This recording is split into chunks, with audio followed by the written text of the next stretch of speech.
So there is no national economy in the United States or in China or in Germany. National economies are just networks of metropolitan economies. The U.S. has always tended to think of itself as a network of small towns. That hasn't been true since the 1800s. We are a network of powerful metropolitan economies that act on the global stage. And unless we invest in them deliberately and purposefully to leverage up their assets, we can't compete globally at the scale we need to. We can go to China today, and I can guarantee you that the national leaders in China understand that their economic prosperity is completely dependent on the success of their metropolitan areas. For metropolitan areas to succeed, they need to know who they are in the global market.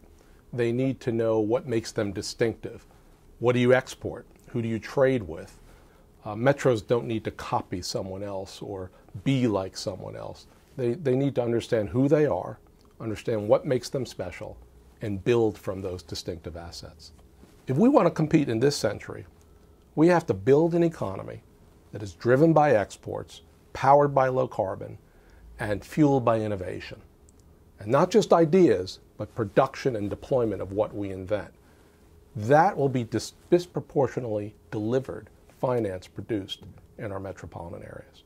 For the past 25 years, what the United States has done is convinced itself that if we just had a successful housing sector and if we had a consumption economy, somehow that would be sufficient to drive us forward. We are over-subsidizing housing and real estate in this country. What we need to do is to convince the American public that investment really makes sense if you want to build an economy for the 21st century.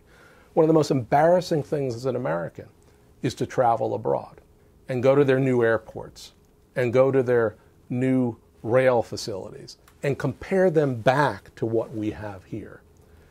We have a lot of deferred investment. We have to invest smartly to grow.